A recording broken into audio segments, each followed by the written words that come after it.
ठीक है, extraction of iron. और लास्ट क्लास में हमने एक्सट्रैक्शन ऑफ एल्यूमिनियम पढ़ा था। ठीक है, इसमें भी सेम कंसेप्ट होगा, पर उसमें इलेक्ट्रोलिसिस के थ्रू हम लोग सेपरेशन करते थे। यहाँ पर हम लोग रिडक्शन बाय कार्बन मोनोऑक्साइड करेंगे, या कार्बन लिख सकते हैं।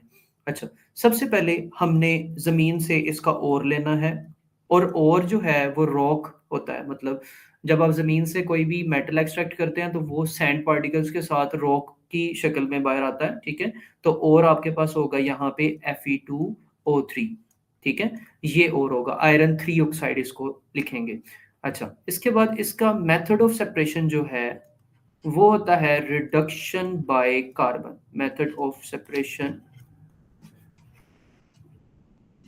Reduction by carbon, reduction by carbon. ठीक है, या कार्बन मोनोऑक्साइड भी लिख सकते हैं, ये दोनों ही एक्सेप्टेबल हैं। ठीक है, कार्बन और कार्बन मोनोऑक्साइड।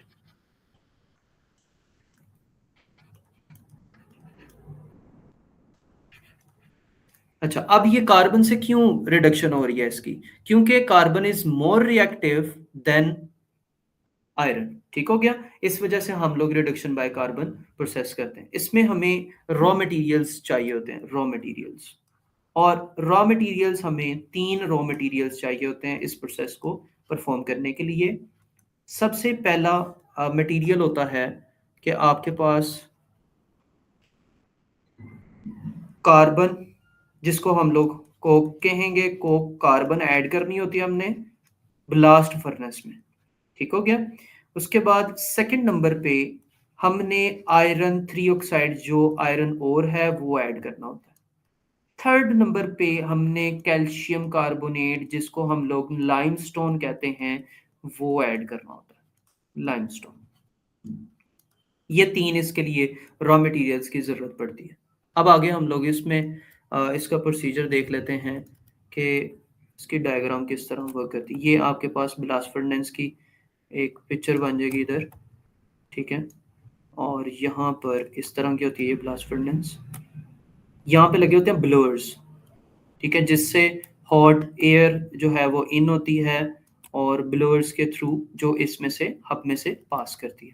ठीक है, और यहाँ पे नीचे जो है, यहाँ पे स्लैग फॉर्मेशन होती है, सॉल्ट निकलता है, लिक्विड मटेरियल। ठीक है, कैल्शियम सिलिकेट का सॉल्ट होता है। अच्छा, यहाँ पे एट द एंड लास्ट पे आपके पास जो है मोल्टन आयरन, वो आपको मिल जाती है यहाँ पे। ठीक है, अच्छा, ये ब्लास्ट फर्नेस में यहाँ से हॉट एयर ब्लोन इन और या oxygen O2 hot air, hot air. ठीक है, और इसमें यहाँ पर आपके पास 3 रॉ मटेरियल्स हमने ऐड करने होते हैं, 1 2 3। सबसे पहले कार्बन, ठीक है, वो ऐड करनी है। सेकंड नंबर पे आयरन और Fe2O3। ठीक है, और थर्ड नंबर पे कैल्शियम कार्बोनेट CaCO3। और यहाँ पर एक जो है फ्लू गैस निकलने के लिए जो है डक्ट होती है। कार्बन डाइऑक्साइड जो है ये हमारी फ्लू गैस है, इसको एस्केप यहाँ से करवाया जाता है। कैसे होती है वो मैं आपको बताता हूँ अभी। अच्छा, इसमें ये जो है इसकी इस तरह ये अब है। अब यहाँ पर स्लैग फॉर्मेशन होती है। स्लैग फॉर्मेशन किस चीज़ की? ये कैल्शियम सिलिकेट का सोल्ट होता है, जो कि लिक्विड मटेरियल है, इसको हम लोग स्लैग कहते हैं। ठीक है, और ये लिक्विड मटेरियल जो है ना, ये यहाँ पे ये बन जाता है, और यहाँ से हम लोग इसको सेपरेट कर देते हैं। और ये यूज होता है use in road constructions, road constructions में यूज होता है ये कंस्ट्रक्शन। ठीक है, और एट द एंड यहाँ पर आपको मोल्टन आयरन मिल जाती है, जो आपकी रिक्वायरमेंट है, मोल्टन आयरन। अच्छा, ये सारा प्रोसीजर आपको याद करने की जरूरत नहीं है, जस्ट आपने एक ओवरव्यू लेना था कि यहाँ से ऑक्सीजन जो है, ऑक्सीजन यहाँ से ब्लोअर्स के थ्रू ऑक्सीजन जो है वो इन हो रही है, और यहाँ से कार्बन के साथ रिएक्ट करेगी, को कार्बन जो है इसके साथ रिएक्ट करेगी, और फिर इसके स्टेप स्टार्ट होंगे। अब इसके 5 स्टेप्स होते हैं। स्टेप नंबर 1 कि जो भी आपने कार्बन या कोक आपने ऐड की, वो ऑक्सीजन हॉट एयर के अंदर उसकी बर्निंग होती है, हॉट एयर में। और जब वो बर्निंग होती है तो ये कार्बन डाइऑक्साइड फ्लू गैस बना के, फ्लू गैस जो है वो स्केप हो जाती है। स्टेप नंबर 2, आप कंटिन्यूसली कार्बन ऐड कर रहे हैं इसमें, ठीक है। तो ये जो कार्बन डाइऑक्साइड गैस बन रही है, ये मजीद कार्बन के साथ रिएक्ट करके कार्बन मोनोऑक्साइड बनाती है गैस, ठीक है, जो कि आपका रिड्यूसिंग एजेंट है, ठीक है। अब रिड्यूसिंग एजेंट ये क्यों है, रिड्यूसिंग एजेंट ये क्यों है, अगले स्टेप में आपको क्लियर हो जाता है, यहां पे आप मेंशन कर लें ये रिड्यूसिंग एजेंट है, क्योंकि हम लोग रिडक्शन बाय कार्बन पढ़ रहे हैं ना, तो ये रिड्यूसिंग एजेंट होगा, तो फिर ही रिडक्शन करवाएगा ना, रिड्यूसिंग एजेंट किसकी रिडक्शन करवाएगा, आयरन 3 ओर की। स्टेप नंबर 3, स्टेप नंबर 3 जो है उसमें ये जो हम लोग सेकंड नंबर पे क्या ऐड कर रहे थे, आयरन और Fe2O3, ये रिएक्ट करता है कार्बन मोनोऑक्साइड के साथ, और कार्बन मोनोऑक्साइड रिड्यूसिंग एजेंट है, तो इसने ऑब्वियसली इसका ऑक्सीजन जो है वो लूज करवाना है, तो आयरन जो है वो आपके पास सेपरेट हो जाएगी और कार्बन डाइऑक्साइड गैस बन जाएगी जो कि एस्केप हो जाएगी। अब बाद में इसको आपने बैलेंस करना है, 3 कार्बन एटम्स, यहां पर भी 3 और यहां पे ये 2, और इनके ये सॉलिड स्टेट में होता है, ये गैस में, ये सॉलिड में और ये गैस में, ठीक है। अब आपने ये चीज देखी कि ये रिड्यूसिंग एजेंट क्यों है, ये चीज आपने अब देखनी है। अब आप मुझे एक चीज बताएं कि कार्बन ने, मतलब अगर आप इसकी बात करें आयरन की, Fe आयरन ऑक्साइड की बात करें, तो इसने अपना ऑक्सीजन लूज किया ना, जो अपना ऑक्सीजन लूज करता है वो रिडक्शन कर रहा है, क्या कर रहा है, रिडक्शन। तो इसका मतलब इस कार्बन मोनोऑक्साइड ने इसको रिड्यूस करवा दिया, ठीक है, और खुद कार्बन मोनोऑक्साइड ने क्या किया, खुद ऑक्सीजन जो है वो गेन कर लिया इधर से, ठीक है, इससे ऑक्सीजन गेन कर लिया। तो इसका मतलब जब इसने खुद की ऑक्सीडेशन करवाई, जो खुद की ऑक्सीडेशन करवाता है वो रिड्यूसिंग एजेंट होता है, तो इसका मतलब कार्बन मोनोऑक्साइड हमारा रिड्यूसिंग एजेंट है, क्योंकि उसने ऑक्सीजन को गेन किया फ्रॉम आयरन 3 ऑक्साइड, ठीक है। अब अब आप सोच रहे होंगे सर हमारा तो डिजायर प्रोडक्ट जो था वो आयरन था मोल्टन फॉर्म में, वो तो हमें मिल गया, हमने जो कैल्शियम कार्बोनेट है वो क्यों ऐड किया, तो उसका प्रोसीजर आपने ध्यान रखना है। कैल्शियम कार्बोनेट, अब कैल्शियम कार्बोनेट का मकसद क्या है कि जब आप जमीन से कोई चीज एक्सट्रैक्ट करते हो तो उसके अंदर कुछ इंप्योरिटीज होती हैं। अब वो इंप्योरिटीज कौन सी हो सकती हैं, वो sand impurities, SiO2 sand impurities. और सैंड इंप्योरिटीज मैंने आपको ये बताया था कि आपके पास ये नॉन मेटल ऑक्साइड है, तो ये सैंड इंप्योरिटीज है, नॉन मेटल ऑक्साइड को हम लोग क्या कहते हैं, सैंड इंप्योरिटीज, ठीक है। एसिडिक ऑक्साइड होता है, बेसिक ऑक्साइड, ये होता है एसिडिक ऑक्साइड, ठीक है, एसिडिक ऑक्साइड। अब इसको रिमूव करवाने के लिए हम लोग क्या करते हैं, हम लोग कैल्शियम कार्बोनेट लेते हैं। अब कैल्शियम कार्बोनेट सॉलिड फॉर्म में होता है, व्हाइट कलर का होता है, और इसको थर्मल डिकम्पोजिशन करवाते हैं। अब थर्मल डिकम्पोजिशन का क्वेश्चन आ जाता है, थर्मल डिकम्पोजिशन क्या है, with the help of strong heating, with the help of strong heating decomposition of any compound, तो ये बन जाएगा calcium oxide plus carbon dioxide. अब आपको पता है कार्बन डाइऑक्साइड एस्केप होगी गैस, और ये आपका सॉलिड बच गया। अब ये जो फर्दर सॉलिड होता है स्टेप नंबर जो 4 में था, ठीक है, ये जो सॉलिड आपका बना ये सैंड के साथ रिएक्ट करता है स्टेप नंबर 5 में, calcium oxide react with sand SiO2, तो ये रिएक्ट करके कैल्शियम सिलिकेट का एक सोल्ट बना देता है स्लैग, जिसको हम लोग स्लैग कहते हैं, और ये इसको न्यूट्रल करता है, क्योंकि ये आपका एसिडिक ऑक्साइड होता है, ये एसिडिक ऑक्साइड, और ये बेसिक ऑक्साइड होता है, एसिडिक ऑक्साइड और बेसिक ऑक्साइड। अच्छा, यहां पे अब एक चीज याद रखनी है, ये न्यूट्रल तो इसने कर दिया इसको, पर ये न्यूट्रलाइजेशन रिएक्शन नहीं है। न्यूट्रलाइजेशन रिएक्शन के लिए आपके पास कंडीशन होनी चाहिए कि एक तो वाटर प्रोड्यूस होना चाहिए, और दूसरे नंबर पे जो भी सोल्ट बनेगी, जब भी एसिड रिएक्ट विद अल्कलाई या बेस, तो ये आपके पास सोल्ट जो है वो सोल्यूबल सोल्ट होनी चाहिए, ये कंडीशन है इसकी, ठीक है, न्यूट्रलाइजेशन रिएक्शन की, plus hydrogen water gas water, ठीक है। तो यहां पे अगर वो सोल्ट सोल्यूबल नहीं होता तो फिर इसका क्या मतलब है, वो न्यूट्रलाइजेशन रिएक्शन नहीं दे सकता, तो ये सिर्फ न्यूट्रलाइजेशन रिएक्शन होगा, रिएक्शन,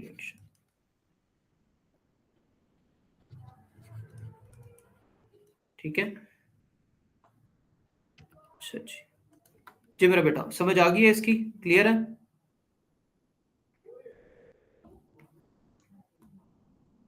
जी बेटा, ओके गुड। अच्छा जी, अब यहां पे आगे आपके पास आ जाता है अलॉय और मेटल में डिफरेंस, ठीक है। अलॉय और मेटल में डिफरेंस क्या है? अब मेटल क्या होता है? Metal is formed by, is formed by strong electrostatic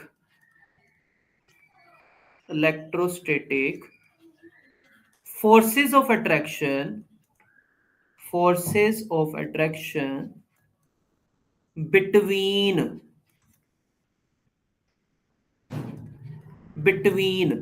positive metal ions, जिसको हम लोग कैटाइन भी लिख सकते हैं, ठीक है, positive metal ions and sea of delocalise electrons, sea of delocalise electrons, ठीक है। इसका जो डायग्राम है ना, मतलब इसकी वो सेम रहनी है, ठीक है, वो कभी भी चेंज नहीं होगी। इसी तरह आप पॉजिटिव आयंस बनाएंगे, ठीक है, और साथ में सी ऑफ डीलोकलाइज इलेक्ट्रॉन्स, मतलब डीलोकलाइज का मतलब है कि ये एक जगह नहीं रुकते, ये मूव करते रहते हैं, move throughout the structure, ठीक है। तो ये इलेक्ट्रॉन्स जो हैं वो move throughout the structure, इधर मूव करते रहेंगे, डीलोकलाइज। अच्छा, जब अगर आप पेपर में इस तरह डायग्राम बना के आगे इसको लेबल ना किया तो तब भी मार्क पॉइंट नहीं मिलेंगे, ठीक है। तो लेबल करना बहुत जरूरी है, आपने इसको बताना है कि ये पॉजिटिव मेटल आयंस हैं, और दूसरे नंबर पे ये डीलोकलाइज इलेक्ट्रॉन्स हैं, इलेक्ट्रॉन्स, ठीक है। अच्छा, मेटल्स जो हैं ये इलेक्ट्रिसिटी कंडक्ट करते हैं, क्या करते हैं, ये इलेक्ट्रिसिटी कंडक्ट करते हैं। क्यों करते हैं कंडक्ट इलेक्ट्रिसिटी? क्योंकि इसमें डीलोकलाइज इलेक्ट्रॉन्स होते हैं, conducts electricity due to delocalise electron. अब ये मार्क पॉइंट तो 1 है। अगर आपके पास 2 नंबर का क्वेश्चन आ जाता है तो फिर आप क्या करेंगे, आपने मार्क पॉइंट 2 ये लिखना है, which move throughout the structure, ठीक है। मूव, ये जो इलेक्ट्रॉन्स हैं delocalise electrons move throughout the structure, पूरे स्ट्रक्चर में मूव करते हैं, और मूव करके ये इलेक्ट्रिसिटी कंडक्ट करते हैं। दूसरे नंबर पे इसमें हाई मेल्टिंग पॉइंट होता है। अब हाई मेल्टिंग पॉइंट क्यों होता है भाई? हाई मेल्टिंग पॉइंट इसलिए है क्योंकि इसमें strong electrostatic force of attraction है between positive and negative ions. तो यहां पे मैं लिख देता हूं हाई मेल्टिंग पॉइंट, ठीक है। पर ये जो मेटल्स होती हैं ये सॉफ्ट होती हैं। अब मेटल सॉफ्ट क्यों होती हैं? वाई मेटल्स आर सॉफ्ट, ठीक है, मेटल्स हमारे पास सॉफ्ट क्यों होते हैं, वाई? इसमें लेयर्स होती हैं, किसकी लेयर्स? ये पॉजिटिव मेटल आयंस की layers of positive metal ions, ठीक है। और ये लेयर्स जो सी होती है ना, ये एक दूसरे के ऊपर स्लाइड कर जाती हैं, slide over each other, these layers slide over each other, और जिसकी वजह से ये इसको क्या बना देती है, ये मैलिएबल बना देती है, इसको क्या बना देती है, मैलिएबल। तो आपसे क्वेश्चन किया जाए वाई मेटल्स आर सॉफ्ट या मैलिएबल, तो आपने ये आंसर करना है layers of positive metal ions हैं और लेयर्स एक दूसरे के ऊपर स्लाइड कर जाती हैं, ठीक है। अच्छा, अब अलॉय की बारी आ जाती है। अलॉय क्या है? अलॉय जो है ये भी मेटल होती हैं, पर ये मिक्सचर ऑफ मेटल्स होती है हमारे पास। अलॉय, अलॉय की डेफिनेशन है मिक्सचर ऑफ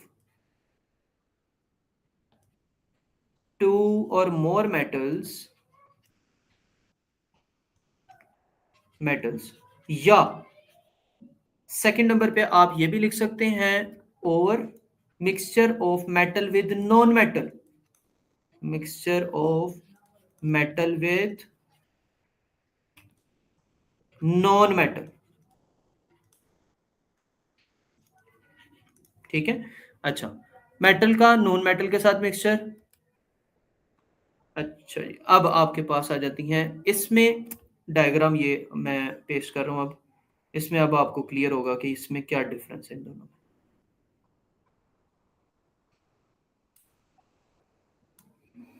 अच्छा जी, ये देखें, जो प्योर मेटल होती है उसके अंदर layers of positive metal ions होती है, ठीक है, और इसकी वजह से ये layers of positive metal ions एक दूसरे के ऊपर स्लाइड कर जाती हैं, जिसकी वजह से मेटल्स जो होती हैं वो मैलिएबल होती हैं, ठीक है। और जब हम इनकी बात करें, अलॉय की बात करें, तो इसमें सबसे पहला mark point different size of atoms होते हैं।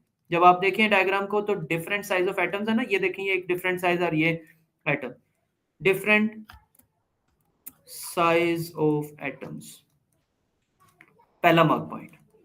और जिसकी वजह से डिफरेंट साइज ऑफ एटम्स और layers, so they do not slide over each other, so layers do not slide over each other, मतलब जो भी लेयर है वो स्लाइड ओवर ईच अदर नहीं करती,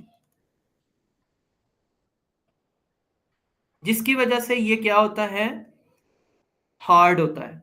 अलॉय जो है वो मेटल की निस्बत क्या होता है, हार्ड होता है। हार्ड क्यों होता है, क्योंकि इसमें डिफरेंट साइज ऑफ एटम्स होते हैं और इसकी लेयर्स फिर एक दूसरे के ऊपर स्लाइड नहीं करती, इसलिए ये अलॉय हार्ड होता है, ठीक है।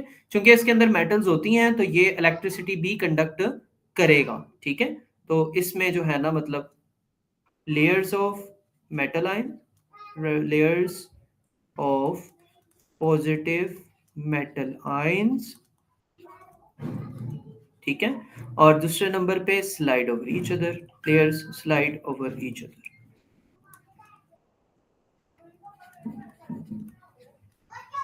ठीक है जी मेरा बेटा। इसमें कोई प्रॉब्लम समझ आ गई है, बोले? ओके, गुड हो गया। अच्छा जी, इसमें अब आपके पास है अलॉय, भी मैंने आपको बता दिया। अब alloy mixture of different metals है। अब आप इसका एलो चेक करें तो यहाँ पे यूजेस ऑफ एल्यूमिनियम पूछता है, copper, iron, steel in terms of their properties.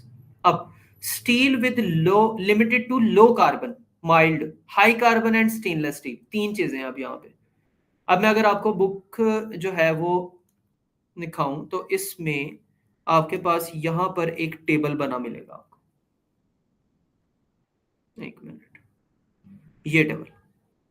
अब आप देखें कि इसमें आपके पास तीन है टाइप ऑफ स्टील जो है।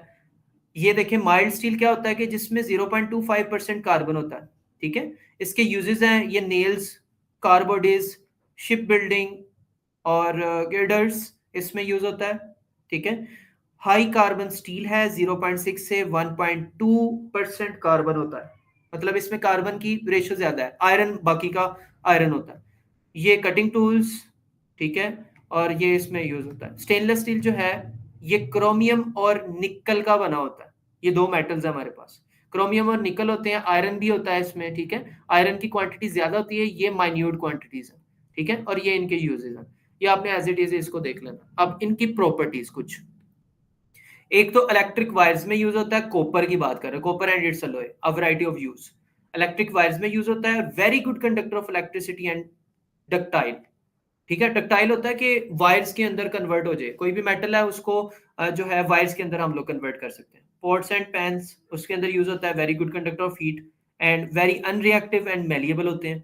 वाटर पाइप्स में यूज होते हैं, अनरिएक्टिव होते हैं, does not react with hot और कोल्ड वाटर, इस वजह से भी यूज किया जा सकता है इनको। सर्फेसिस इन हॉस्पिटल्स, ठीक है, anti microbial properties and malleability, ये इसमें इस वजह से इसको हम लोग यूज कर लेते हैं। अब ये देखें, ये कार्बोडिस के अंदर इन्होंने एल्यूमिनियम की कार्बोडिस क्यों बनाई जाती हैं, क्योंकि एल्यूमिनियम का जो है वो डेंसिटी वो कम होती है, लेस डेंसिटी होती है, इसलिए सुपर कार्स की जितनी भी प्रोडक्शन है वो एल्यूमिनियम बॉडी से होती है।